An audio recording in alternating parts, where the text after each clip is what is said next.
I caught my teenage daughter cheating on her boyfriend, and this is what I did. I have two daughters. The oldest one is Lizzie, and the youngest one is Mackenzie. Now, their father and I divorced a few years back because I found out that he was having an affair. That's an important detail to note. Now, currently our custody agreement is that I have them majority of the time. He has them every other weekend, and then he gets them more during the summer. Now, my oldest daughter, Lizzie, is 17 years old, and she has been dating her boyfriend, Jacob, who's 18, for about a year now, if not like a little over a year. And Jacob is such a sweet boy. He's super kind. He's respectful. He's over all the time. And I honestly don't mind it because, like I said, he's just really respectful. He always talks, very politely, uses manners. Like, he just seems like a very, very good boy. I think he's even going to be like valedictorian of their class. You can just tell, he's a good boy. At this point, we've known him for a year, and I know his family, just like a really, really good kid. So about a week ago, I walk by Lizzie's room and I hear her talking on the phone. I can hear, I can't tell who the other person on the other line is, but her phone's up so loud, I can definitely tell it's a guy and not a girl.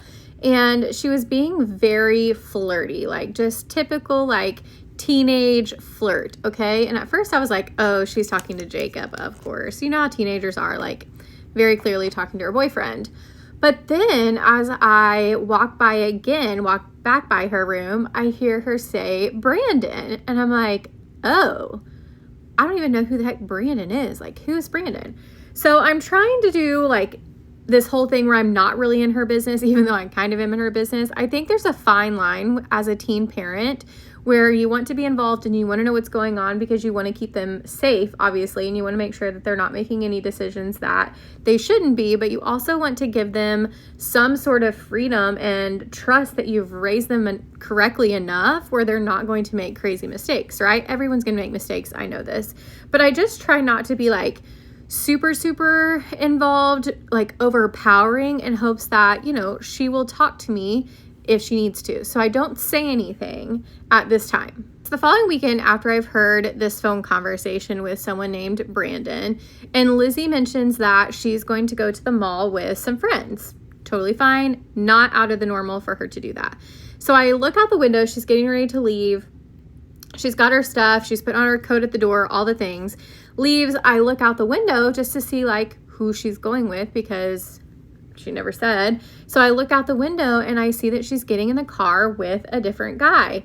Again, not Jacob. Now, what threw me off though even more is that she greets this guy with a kiss. And that's when I was like, okay, we need to have a conversation. It's my ex-husband's weekend, so I didn't see Lizzie after she went to the mall with this guy who I'm assuming is Brandon at this time, right? So when Lizzie comes back, it's Monday after school. She's home, per usual. I plan to talk to her that evening. But then all of a sudden, Jacob shows up, which is not out of the normal for a Monday for us because we don't typically have a ton of activities going on Mondays. So Monday was a normal day for Jacob to be there. And they're acting like a normal couple, nothing is going on. They're holding hands, they're being flirty. They're just being their normal selves. Nothing was out of the ordinary except for I'm dying inside wondering who the heck is Brandon and poor freaking Jacob. Honestly, I'm a little disgusted that my daughter's being a little two-timer, it seems. And after Jacob leaves that evening, I tell her that we need to have a conversation. I just straight ask her, I said, are you cheating on Jacob with a different guy? And of course, I get the typical teenager response, it's none of my business. It's none of my concern. She's almost an adult.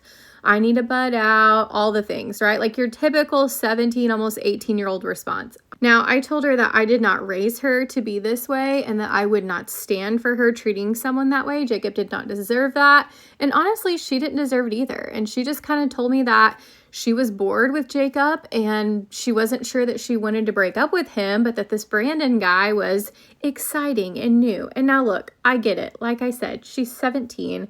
Jacob is 18. They're in the same grade. They're seniors this year.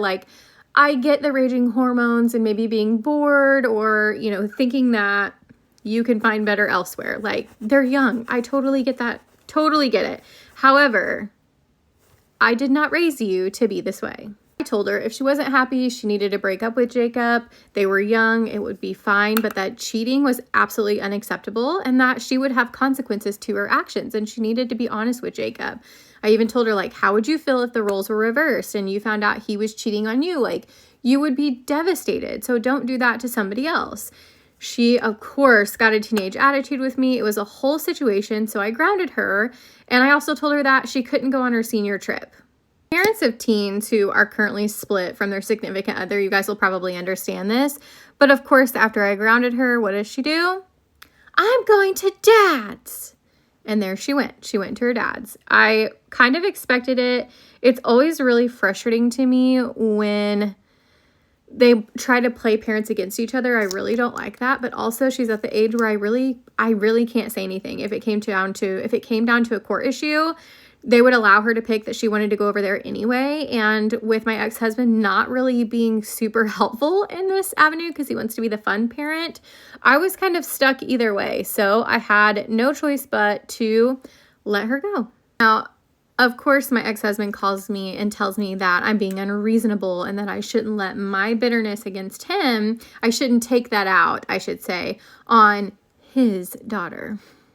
Now, here's where I need help. I don't think that I'm in the wrong by giving her consequences to her actions. I do not want her thinking that doing things like this and treating people like this are okay, especially without any type of consequence. However, am I being unreasonable by taking away her high school senior trip? Is that too harsh of a punishment to teach her this lesson?